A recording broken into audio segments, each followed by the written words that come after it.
नमस्कार, मी अक्षय. एडियनच्या सर्व प्रेक्षकांचं एडियनच्या बातमीपत्रात स्वागत आहे. आज दिवसभरात घडलेल्या काही महत्त्वाच्या बातम्या आपण बघणारच आहोत, परंतु त्या अगोदर नजर टाकूया आज दिवसभरात घडलेल्या ठळक घडामोडींवरती. भारतीय जनता पक्षाचा देशात चंदादो धंदादो उद्योग सुरू, शिवसेना नेते अंबादास दानवेंचा गंभीर आरोप. आमदार संजय शिरसाटांची जीभ घसरली, भाषणात मुख्यमंत्र्यांचे उदाहरण देत केला शिवीचा प्रयोग, नंतर ती शिवी म्हणजे संसदीय शब्द असल्याचा दावा केलाय. आता बघूया सविस्तर बातम्या. शिंदे गटाचे प्रवक्ते संजय शिरसाट यांची भरसभेत जीभ घसरली असून जो राम का नहीं वो किसी काम का नहीं असे वक्तव्य करत त्यांनी शिवीचा प्रयोग केलाय. त्यानंतर सदर शब्द संसदीय शब्द असल्याचा दावा त्यांनी केलाय.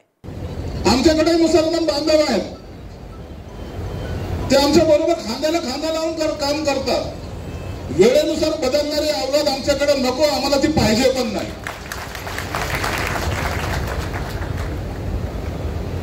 लाचार कशासाठी? म्हणून अनेक वेळेला एकदा तर मुख्यमंत्री साहेबांनी घोषणाच केलेली आहे, जो राम का नाही वो किसी काम का नहीं. जेव्हा जीभ घसरलीच्या आयला पुणे टीव्ही वाले काही म्हणतील. म्हणून अनेक वेळेला एकदा तर मुख्यमंत्री साहेबांनी घोषणाच केलेली आहे, जो राम का नहीं वो किसी काम का नहीं. जेव्हा जीभ घसरलीच्या आयला पुणे टीव्ही वाले काही म्हणतील. संयमपणाने आतापर्यंत बोलत होते, पण आज तुमची जीभ घसरली. तुम्ही असं म्हणाले की जो राम का नहीं है वो किसी काम का नहीं. त्या हा संसदीय शब्द, हा संसदीय नाही. म्हणून मी जे काही बोललो ते संसदीय शब्द घेऊनच मी बोललेलो आहे. त्यामध्ये असंसदीय असं कोणतंही वाक्य मी वापरलेलं नाही. तो पूर्ण वाक्य ऐकल्यानंतर पुढं ज्या आईला असा पण शब्द आहे. आणि विशेष म्हणजे तुमच्या या मेळाव्यामध्ये, पदाधिकाऱ्यांच्या मेळाव्यामध्ये व्यासपीठावर महिला होत्या, समोर महिला होत्या, सगळे पुरुष आहेत. आणि अशा स्थितीमध्ये तुम्ही ज्या आईला सुद्धा असंसदीय शब्द नाहीच ना, संसदीय शब्द आहे. का त्याचा गैरसमज अर्थ काढता तुम्ही? म्हणून आम्ही कोणताही कुणाचा अपमान करण्यासाठी बोलत नाही, कुणाचा अपमान होऊ द्यायचा नसतो आणि आम्ही ते करणार पण नाही. ज्या भोसडी में हा शब्द आक्षेपार्ह नाही असं तुमचं नाही, तो संसदीय शब्द आहे. जर संजय राऊतचे सगळे शब्द तुम्हाला संसदीय वाटत असेल, त्यातला हा एक संसदीय शब्द आहे. ते बघा, इलेक्शनच्या काळामध्ये असे आरोप करणं, प्रत्यारोप करणं चालत राहील. उद्या जर त्यांच्याबद्दलचा जर आम्ही काही आक्षेपार्थ बोललो तर ते त्यांना महागात पडेल. म्हणून जिभेवर कंट्रोल ठेवा. आपण केलेले अंधारातले कृष्ण कृत्य लोकांसमोर येऊ देऊ नका. आले तर त्यांचा तुम्हाला पश्चाताप होईल, एवढं मात्र निश्चित. उमेदवारीनंतर काही स्थानिक नाराज होते, नाराजी दूर झाली का? आमच्यात नाराजी वगैरे काही नसते हो. आमच्याकडे आदेश पद्धती आहे. एकदा उमेदवार जिंकला झाला तो आपापल्या कामाला लागतो आणि सर्वजण आपापल्या महायुतीचा प्रचार करणार, त्याबद्दल कोणती शंका घेऊ नका. महायुतीचे उमेदवार संदीपान भुमरे यांच्या प्रचारानिमित्त सर्व पक्षांच्या प्रमुख पदाधिकाऱ्यांची बैठक आयोजित करण्यात आली होती. यावेळी सर्व पक्षांच्या नेत्यांनी आपापले मनोगत मांडले. उद्या आपल्याला जालन्याला सुद्धा जायचे. अतुलजी, जालन्याला सुद्धा रौसदाने साहेबाचा फॉर्म आपल्याला भरायचा आहे. तिथं सुद्धा कमळ आहे आणि तिथं कमळ ह्या निशाणीवर जिथं जिथं आपले इथं कोणी ज्यांचे काही संबंध असतील, ही संबंध, तर आपल्याला ती जागा, जालन्याची जागा आणि ही जागा, दोन जागेवर आपल्याला हक्काचे 2 खासदार आपल्याला हे दिल्लीत पाठायचे. आणि मला खात्री तुमच्या आशीर्वादानं, मी सुद्धा बऱ्याच निवडणुका लढलेलो आहे, मला सुद्धा विश्वास आहे साहेब. मी तर म्हणतो 2 लाख काय त्याच्याही पेक्षा जास्त आघाडी मिळाल्याशिवाय राहणार. वातावरण एवढं आनंदी आहे आज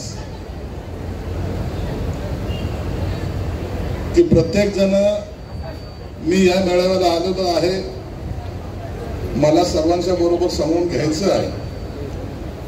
शिरीषनी मला आल्यानंतर सांगितलं की आम्ही फक्त भाजपच्या पदाधिकाऱ्याची बैठक बोलवलेली आहे. मी त्यांना म्हटलं की आम्हीही सुद्धा शिवसेनेच्या पदाधिकाऱ्याची बैठक बोलवलेली होती.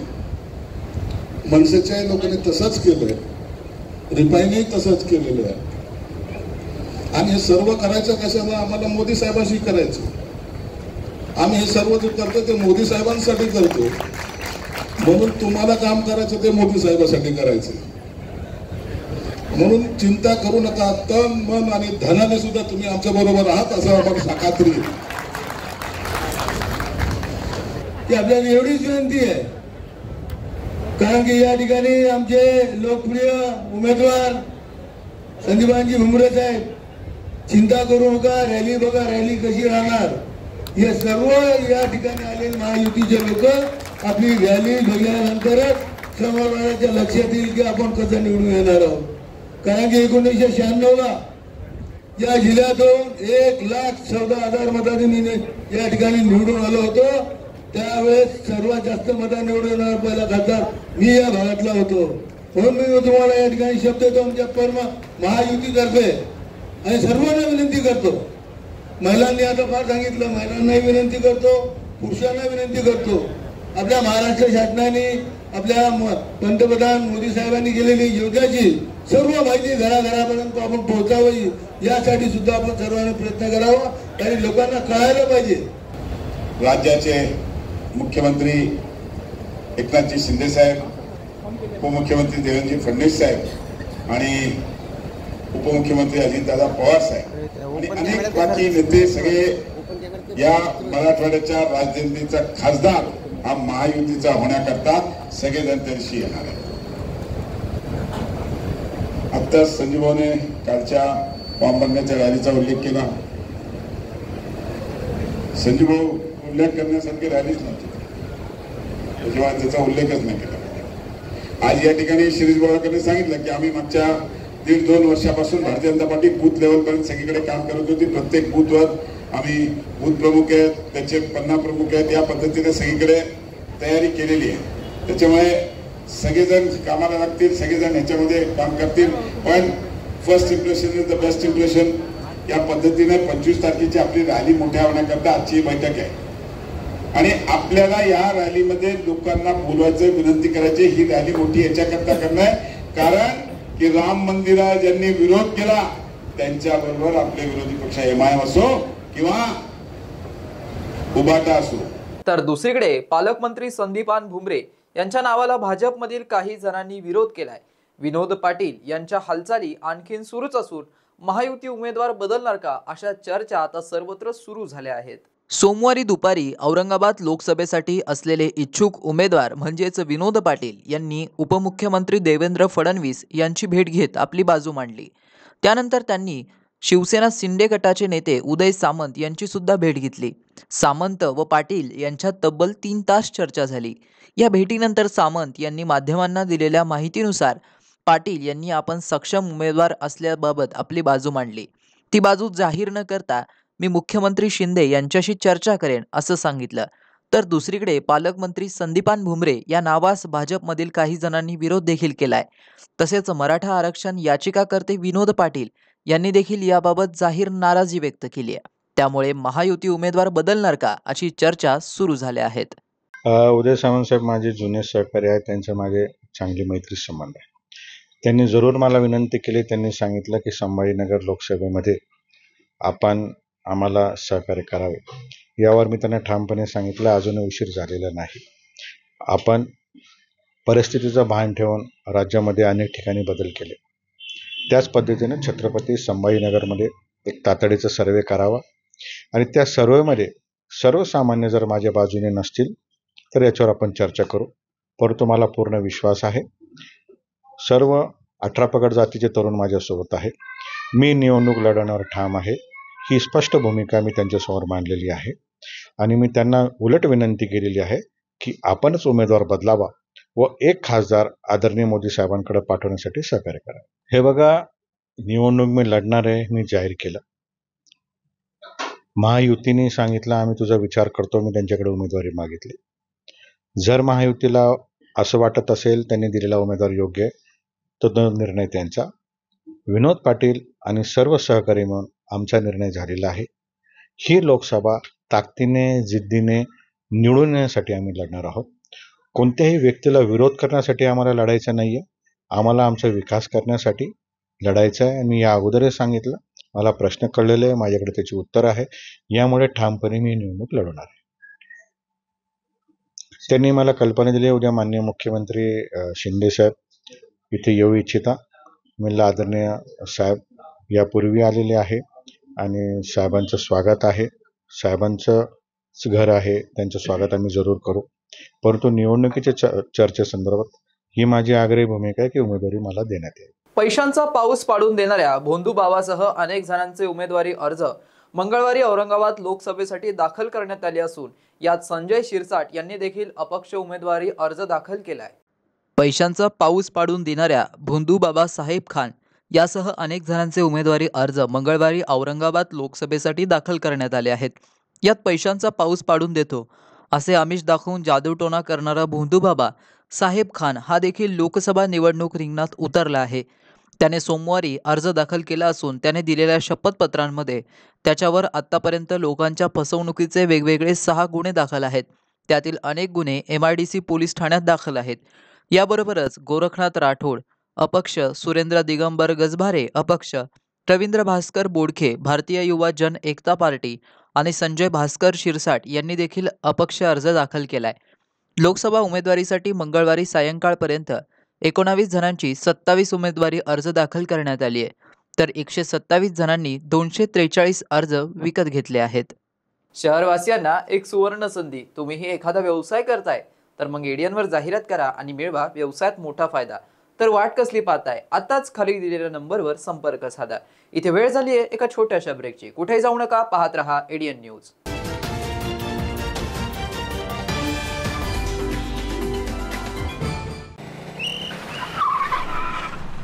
मस्त मास्क पहना रे तूने. Thank you sir. वो जान बचाने के लिए पहनना पड़ता है ना सर. रेडीमेड है या टेलर मेड है? ऑनलाइन ऑर्डर किया है सर. एक और है ना सर. देना. बहुत मस्त लगे आपको. ये ना सर. सर ना भाई, जान बचाने के लिए बाइक चलाते वक्त सिर्फ खोपड़े पे मास्क पहनेगा तो खोपड़े को कौन बचाएगा? समझ गया सर. हेलमेट ऑनलाइन ऑर्डर कर, वरना हमेशा के लिए ऑफलाइन हो सकता है. Okay sir. ये ले. चल हम ये भी ऑनलाइन भर दे. हेलमेट पहने, ट्रैफिक नियमों का पालन करे, जिंदगी के सफर को सुरक्षित रखे.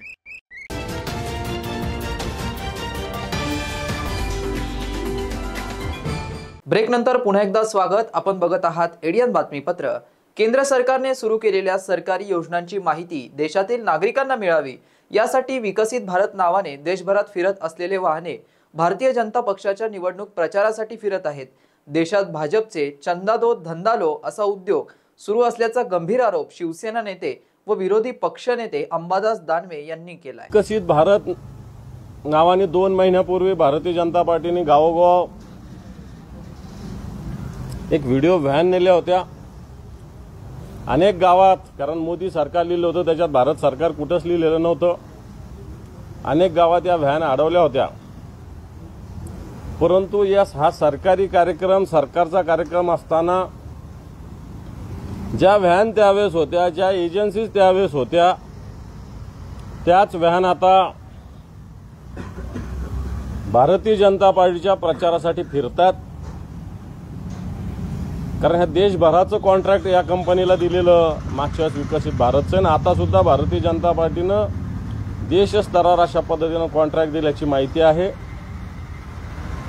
जे आपण म्हणतो धंदा दो, धंदा लो, चंदा दो, असाच हा प्रकार आहे.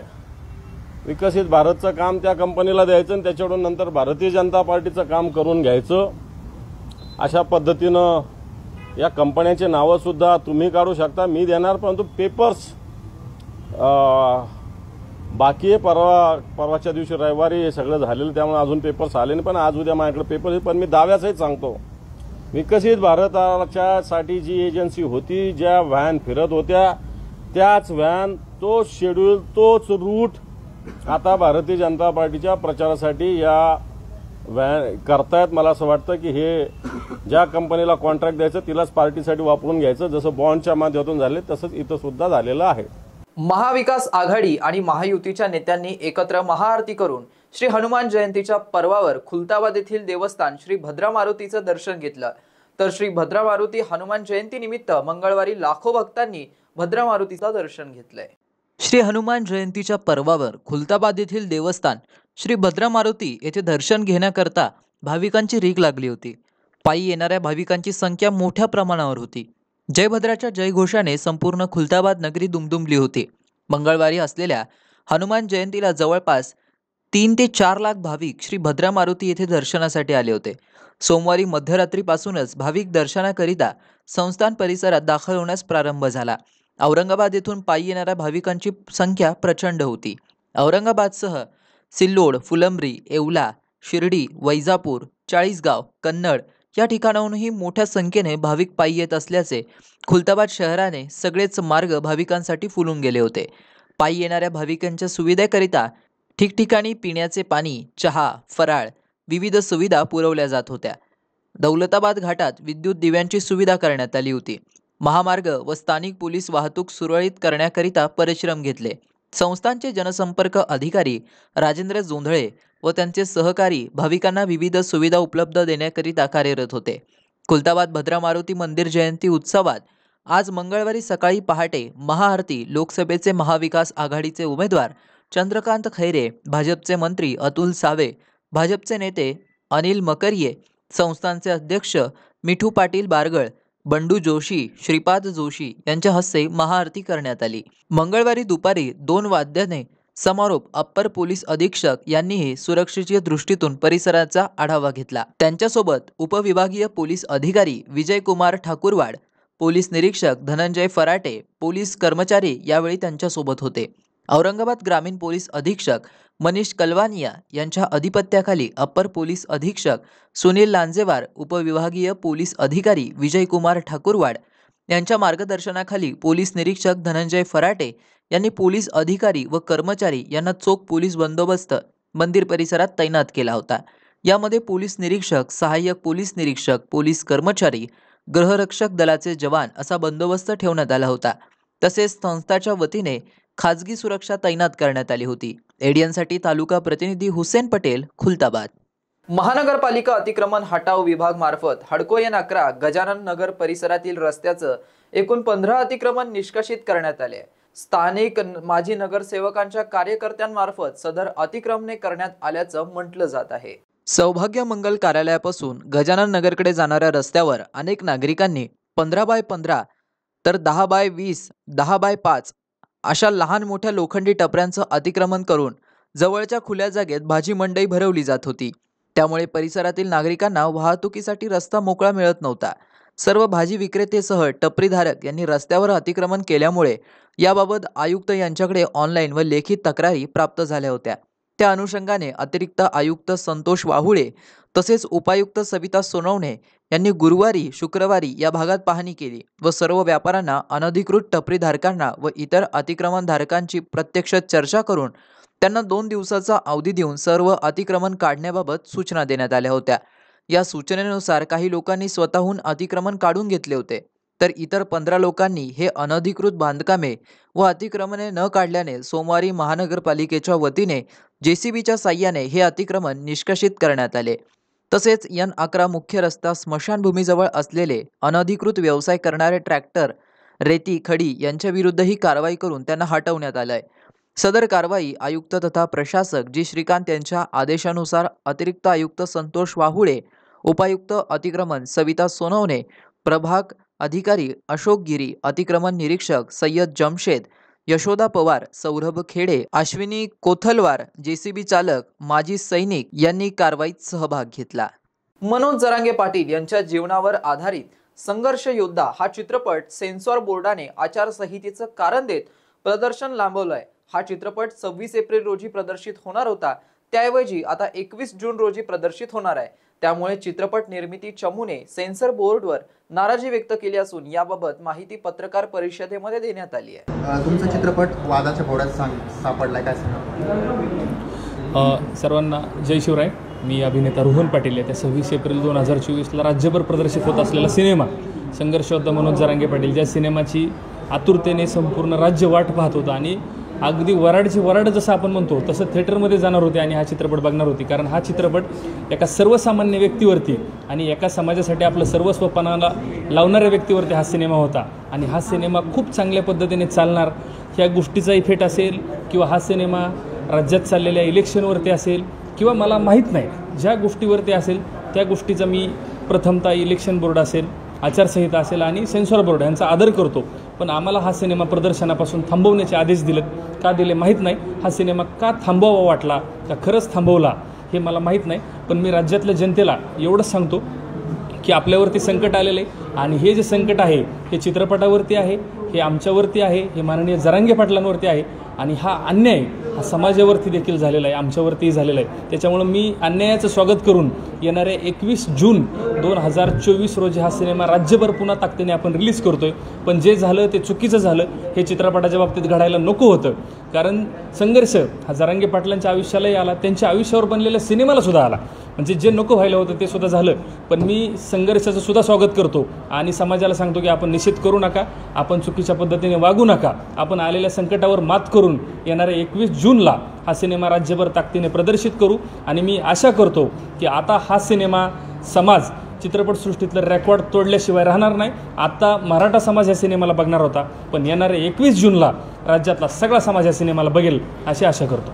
शेवटी पुन्हा एकदा नजर टाकूया आज दिवसभरात घडलेल्या ठळक घडामोडींवरती। भारतीय जनता पक्षाचा देशात चंदा दो धंदा दो उद्योग सुरू, शिवसेना नेते अंबादास दानवेंचा गंभीर आरोप। आमदार संजय शिरसाटांची जीभ घसरली, भाषणात मुख्यमंत्र्यांचे उदाहरण देत केला शिवीचा प्रयोग, नंतर ती शिवी म्हणजे संसदीय शब्द असल्याचा दावा केलाय। याबरोबरच हे बातमीपत्र इथेच संपलं। पुन्हा भेटूया पुढील बातमीपत्रात, तोपर्यंत पाहत रहा आपल्या हक्काचं बातमीपत्र ADN न्यूज।